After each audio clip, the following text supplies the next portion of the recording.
محترم سامعین، رمضان کا مبارک مہینہ ہم سے رخصت ہو گیا۔ اس ماہ مبارک میں ہم نے اپنی استطاعت کے مطابق عبادتوں اور نیکیوں کا اہتمام کیا۔ دعا ہے کہ اللہ تعالی ہماری عبادتوں کو اور نیکیوں کو قبول فرمائے، اور اس مہینے میں ہم سے جو کوتاہیاں ہوئیں اللہ انہیں اپنے فضل و کرم سے معاف کر دے۔ محترم سامعین، اس ماہ مبارک کے تعلق سے مسلمانوں میں 3 قسم کے لوگ پائے جاتے ہیں۔ ایک وہ لوگ ہیں جو اس مہینے کو عام مہینے کی طرح گزار دیتے ہیں۔ یہ مہینہ ان کی زندگی میں کوئی تبدیلی نہیں لاتا۔ وہ نہ تو اس مہینے میں روزوں کا اہتمام کرتے ہیں، نہ تراویح کی پابندی کرتے ہیں، نہ قرآن مجید کی تلاوت کرتے ہیں، اور نہ اپنے گناہوں کی مغفرت کا سامان کرتے ہیں۔ ایسے لوگوں کے حق میں اللہ کے رسول صلی اللہ علیہ وسلم نے بددعا کی۔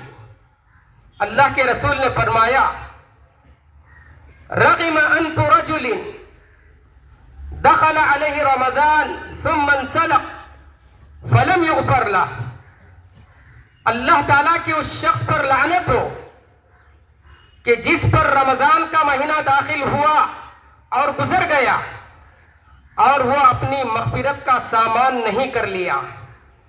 ایسے لوگوں کو چاہیے کہ غفلت سے باز آ جائیں، موت کے بعد والی زندگی کے لیے تیاری کریں۔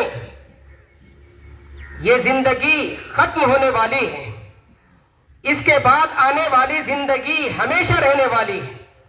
بل تؤثرون الحیات الدنیا والآخرۃ خیر وابقی۔ تم تو دنیاوی زندگی کو ترجیح دیتے ہو، حالانکہ آخرت کی زندگی یہی بہتر ہے اور باقی رہنے والی۔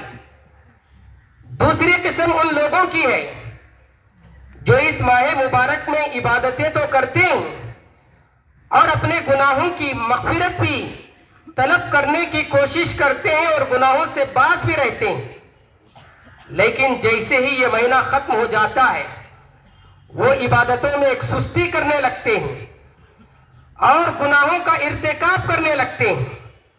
ایسے ہی لوگوں کے بارے میں بشر حافی رحمت اللہ علیہ نے فرمایا، بئس القوم لا يعرفون اللہ الا فی رمضان۔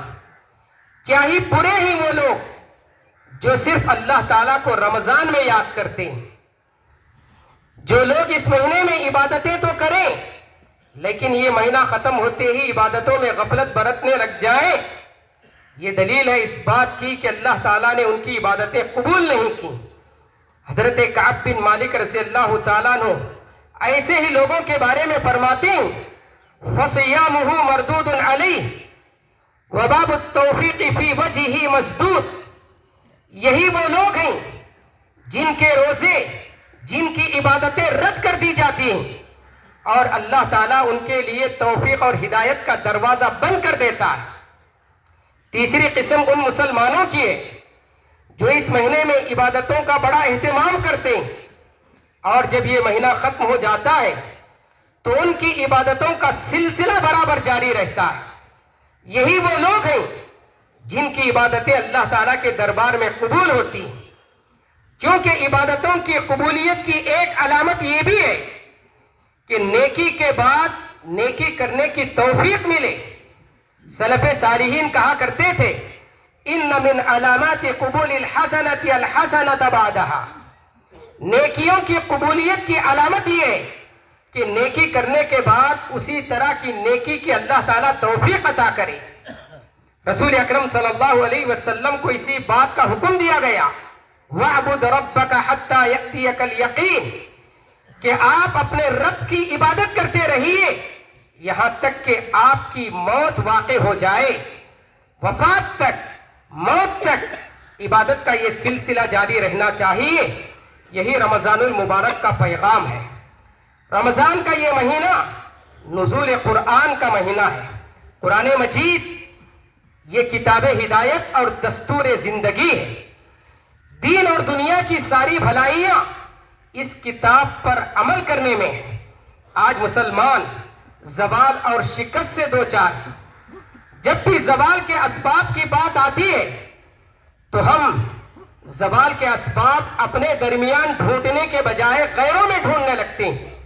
مسلمانوں کے زوال کا سبب دشمنوں کی سازش کو قرار دیا جاتا ہے، جبکہ قرآن مجید کا اعلان ہے ذَلِكَ بِأَنَّ اللَّهَ لَمْ يَكُ مُغَيِّرًا نِعْمَةً أَنْعَمَهَا عَلَىٰ قَوْمٍ حَتَّى يُغَيِّرُوا مَا بِأَنفُسِهِمْ، کہ اللہ تعالیٰ جب کسی قوم کو کوئی نعمت عطا کرتا ہے تو اللہ تعالیٰ یہ نعمت ان سے اس وقت تک چھین نہیں لیتا جب تک کہ وہ اپنی حالت کو بدل نہ لے۔ مسلمان جو آج شکست اور زوال سے دوچار ہیں، اس کی بنیادی وجہ قرآن مجید سے ان کی دوری ہے۔ قرآن مجید ایک انقلابی کتاب ہے۔ اس کتاب پر عمل کر کے عرب کے لوگ ساری دنیا پر چھا گئے۔ عرب قوم جو ایک دوسرے کے خون کی پیاسی تھی، خون خرابہ اور قتل و غارت گیری ان کا مشغلہ تھا، اس کتاب کی تعلیمات پر عمل کرنے کی وجہ سے وہ ایک دوسرے کے بھائی بن گئے۔ فَأَصْبَحْتُمْ بِنِعْمَتِي إِخْوَانًا وَكُنْتُمْ عَلَى شَفَا حُفْرَةٍ مِّنَ النَّارِ۔ اللہ تعالیٰ کی نعمت کو یاد کرو، اللہ کے احسان کو یاد کرو کہ اس نے اپنے فضل و کرم سے تمہیں بھائی بھائی بنا دیا، ورنہ تمہارا حال یہ تھا کہ تم جہنم کے گڑھے کے کنارے پہنچ گئے تھے۔ عرب کی قوم جو کہ لکھنا پڑھنا نہیں جانتی تھی، جس معاشرے میں صرف 16 یا 17 لوگ لکھنا پڑھنا جانتے تھے، صرف 23 سال کی مدت میں قرآن مجید کے ذریعے ایسا تعلیمی انقلاب آیا۔ مورخین نے لکھا ہے کہ اس 23 سال کی مدت میں 75% مرد اور 50% عورتیں تعلیم یافتہ بن گئیں۔ دنیا کا کوئی بھی ملک ایسا نہیں جو اتنی مختصر مدت میں ایسا زبردست تعلیمی انقلاب برپا کیا۔ عرب کی قوم تہذیب سے ناآشنا تھی، تہذیب و تمدن سے ناآشنا تھی، لیکن قرآن مجید کی تعلیمات کی وجہ سے وہ ایک ایسی مثالی اسلامی تہذیب سے دنیا کو روشناس کرائی کہ آج تک ایسی تہذیب پیش کرنے سے دنیا قاصر ہے۔ دنیا کو ان لوگوں نے، عرب کے لوگوں نے ایسی نعمتیں عطا کی جس کا آج ہم تصور نہیں کر سکتے۔ یہ قوم جسے اونٹ اور بکریاں چرانا نہیں آتا تھا، ایسی قوم دنیا کی امام بن گئی اور دنیا پر حکومت کرنے کے قابل بن گئی۔ یہ قرآن مجید کا انقلاب ہے۔ اگر ہم قرآن مجید کی تعلیمات پر عمل کریں تو آج جس ذلت و زوال سے ہم دوچار ہیں، اس سے ہم باہر نکل سکتے ہیں۔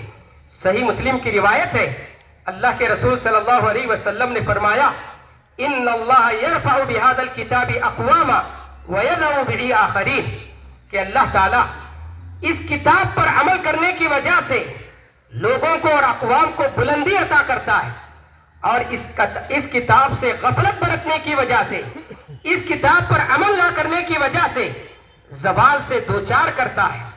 آج اگر ہم زوال سے دوچار ہیں تو یہ قرآن مجید سے دوری کا نتیجہ ہے۔ محترم سامعین، ہندوستانی مسلمان جن حالات سے دوچار ہیں، ان حالات میں بڑی دور اندیشی کی، بڑی سمجھداری کی ضرورت ہے۔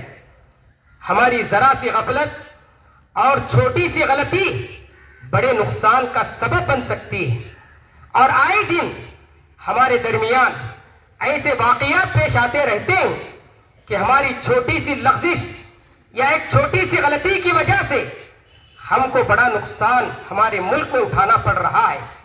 ایسے میں ملت کے رہنماؤں، والدین اور سرپرستوں کی ذمہ داری ہے کہ وہ اپنے بچوں کی اور مسلم نوجوانوں کی صحیح رہنمائی کریں، ان کے جذبات کو صحیح رخ دیں اور انہیں دین سے جوڑے رکھنے کی کوشش کریں۔ محترم سامعین، حالات پر نظر رکھنے والے اس بات کو اچھی طریقے سے جانتے ہیں کہ ہندوستانی مسلمانوں کے بعض ایسے مسائل ہیں جو اجتماعی کوشش کے باوجود حل ہوتے نظر نہیں آ رہے. ایسے میں ہم ہندوستانی مسلمانوں کو 3 کام کرنے کی ضرورت ہے. سب سے پہلا کام یہ ہے کہ ہم اپنی استطاعت کے مطابق کوشش اور محنت کریں. کوشش کرنا یہ ہمارا کام ہے. کامیابی اللہ تعالیٰ کے ذمے ہے. اس وقت مسلمان خصوصاً مسلم پرسنل لا بورڈ کی جانب سے جو مسئلہ اٹھایا گیا ہے جس کی وجہ سے سارے ہی مسلمان ہندوستان میں پریشانی کے عالم میں، ہمیں چاہیے کہ ہمارے ذمہ داروں کی جانب سے، رہنماؤں کی جانب سے جو بھی ہمیں ہدایات دی جاتی ہیں اس پر عمل کریں اور اپنی جانب سے کوشش کریں. اللہ تعالیٰ ہمارے مسائل کو حل کرنے والا ہے. اسلامی تاریخ ہمیں بتاتی ہے ہمارے بہت سارے مسائل ہماری کوشش اور محنت سے حل نہیں ہوئے، بلکہ ہمارے بہت سارے مسائل اللہ تعالیٰ کی مدد اور اس کی تائید کی وجہ سے حل ہوئی. اس لیے کوشش کریں، اللہ تعالیٰ کی مدد ضرور آئے گی. اللہ تعالیٰ کا یہ وعدہ ہے الیس للانسان الا ما سعی. انسان کو اس کی کوشش کا پھل اللہ تعالیٰ ضرور عطا فرمائے گا. دوسرا کام جو ان حالات میں مسلمانوں نے ہند کو کرنا ہے وہ ہے اللہ سے اپنے تعلق کو مضبوط کریں. حالات جس قدر بگڑ جائیں اسی قدر ہمیں اللہ سے اپنے تعلق کو مضبوط کرنا چاہیے. جب حالات بگڑ گئے اس وقت اللہ کے رسول کو اللہ سے اپنے تعلق کو مضبوط کرنے کا حکم دیا گیا. مکہ کی زندگی میں رسول اکرم صلی اللہ علیہ وسلم کو کیا کیا مسائل اور پریشانیاں نہیں آئے ہم سب اچھی طریقے سے جانتے ہیں. اللہ کے نبی کو حکم دیا گیا وَاذْكُرِ اسْمَ رَبِّكَ وَتَبَتَّلْ إِلَيْهِ تَبْتِيلًا. اللہ کا ذکر کیجئے، اللہ کی طرف کٹ کر رہ جائیے، اللہ سے اپنے تعلق کو مضبوط کیجئے، ساری دنیا سے کٹ کر اللہ کے ہو کر رہیے. خود مسلمانوں کو بھی مکہ کی زندگی میں جو پریشانیاں اور مسائل تھے ان کے حل کے لیے کثرت سے اللہ تعالیٰ کا ذکر کرنے، اللہ کی تسبیح اور کبریائی بیان کرنے کا حکم دیا گیا. فسبحان اللہ حین تمسون وحین تصبحون وَلَهُ الْحَمْدُ فِي السَّمَاوَاتِ وَالْأَرْضِ وَعَشِيًّا وَحِينَ تُظْهِرُونَ. اللہ کی تسبیح بیان کرو صبح کے وقت، شام کے وقت، دوپہر کے وقت اور رات کے وقت، یعنی ہر وقت اللہ کی تسبیح بیان کرنے کا حکم دیا گیا. یعنی جب مسلمان مسائل میں گھر جائیں تو ان کے لیے ضروری ہے کہ اللہ سے اپنے تعلق کو مضبوط کریں. مسائل اور مشکلات میں جس قدر ہمارا اللہ سے تعلق مضبوط ہوگا اسی قدر اللہ تعالیٰ کی مدد کے ہم مستحق ہوں گے. تیسرا اور اہم کام جو ہمیں ان حالات میں انجام دینا ہے وہ ہے اللہ تعالیٰ سے دعا. ان حالات میں دعا یہ ہمارا زبردست ہتھیار ہے. ہم جانتے ہیں کہ ہماری طاقت اور قوت اور ہماری کوششوں سے وہ مسائل حل نہیں ہوئے جو دعاؤں سے حل ہوئی. بسا اوقات مسلمانوں کو اپنی طاقت و قوت اور اپنی اسلحہ پر یقین تھا کہ ہمیں ان کی وجہ سے کامیابی ملے گی، مگر مسلمان اپنی طاقت اور قوت کے باوجود شکست کھا گئے، ناکام ہو کر میدان جنگ چھوڑنے پر مجبور ہو گئے. جنگ حنین میں ایسا ہی مرحلہ مسلمانوں کے لیے پیش آیا. احد کی جنگ میں مسلمان 313 تھے اور کفار اور مشرکین 1000 تھے اور ان کے پاس جنگی سامان بھی تھے. ایسے میں اللہ کے رسول صلی اللہ علیہ وسلم نے جو ہتھیار استعمال کیا وہ دعا کا ہتھیار تھا. اللہ کے نبی سجدے میں گر گئے، زار و قطار رونے لگے، گڑ گڑا کر اللہ تعالیٰ سے دعا کرنے لگے کہ پروردگار اس وقت ہماری مدد فرما، مسلمانوں کی حفاظت فرما. جو لوگ اسلام اور مسلمانوں کو مٹانے کے لیے آئے ہیں انہیں تو شکست اور زوال سے دوچار کر. یہ اللہ کے نبی نے دعا کی اور اللہ کے نبی کی دعا کا اثر تھا کہ مسلمان بدر کے میدان میں مختصر تعداد میں ہونے کے باوجود جنگی سامان نہ ہونے کے باوجود ایک بڑے لشکر پر کامیابی حاصل کرنے میں، کامیاب ہونے میں وہ کامیاب ہو گئے، فتح حاصل کرنے میں وہ کامیاب ہو گئے. یہ دعا کی تاثیر تھی. آج جو مسائل ہیں، ممکن ہے ہم میں سے بہت سارے لوگوں کو اس کا ادراک بھی نہیں. ہم اپنی دنیا میں اس قدر مگن ہیں کہ اس وقت ہندوستانی مسلمان جن مسائل سے دوچار ہیں اس سے بھی ہم غافل ہوئے جا رہے ہیں. ہمیں چاہیے کہ حالات پر نظر رکھیں، ان حالات میں اللہ سے اپنے تعلق کو مضبوط کرتے ہوئے اللہ سے دعا کرتے رہیں. ہماری دعا کے سب سے زیادہ مستحق دنیا بھر کے ممالک کے وہ مسلمان ہیں جو مظلومیت کی زندگی گزار رہے ہیں.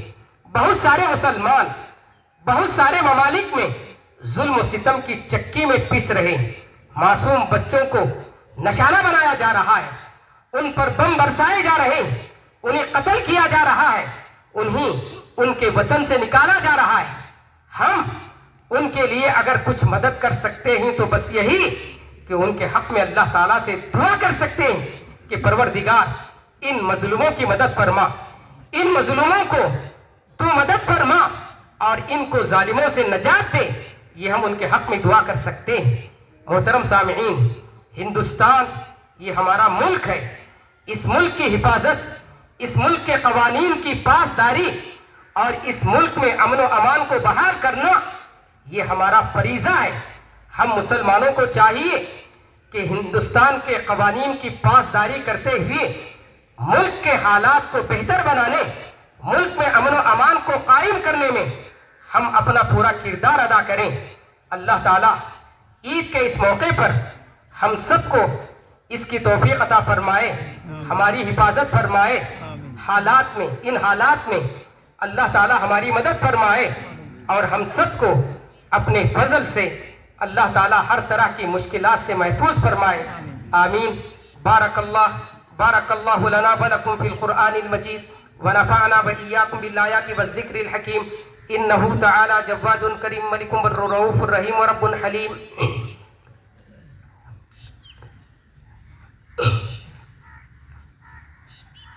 ان الحمد للہ نحمده ونستعینه ونستغفره ونعوذ باللہ من شرور انفسنا ومن سیئات اعمالنا. من يهده الله فلا مضل له ومن يضلل فلا هادي له واشهد ان لا اله الا الله واشهد ان محمدا عبده ورسوله. اما بعد فان خير الحديث كتاب الله وخير الهدي هدي محمد صلى الله عليه وسلم وشر الامور محدثاتها وكل محدثة بدعة وكل بدعة ضلالة وكل ضلالة في النار. اعوذ بالله من الشيطان الرجيم. بسم الله الرحمن الرحيم. ان الله وملائكته يصلون على النبي يا ايها الذين امنوا صلوا عليه وسلموا تسليما. اللهم صل على محمد وعلى ال محمد كما صليت على ابراهيم وعلى ال ابراهيم انك حميد مجيد. اللهم بارك على محمد وعلى ال محمد كما باركت على ابراهيم وعلى ال ابراهيم انك حميد مجيد. الله اكبر.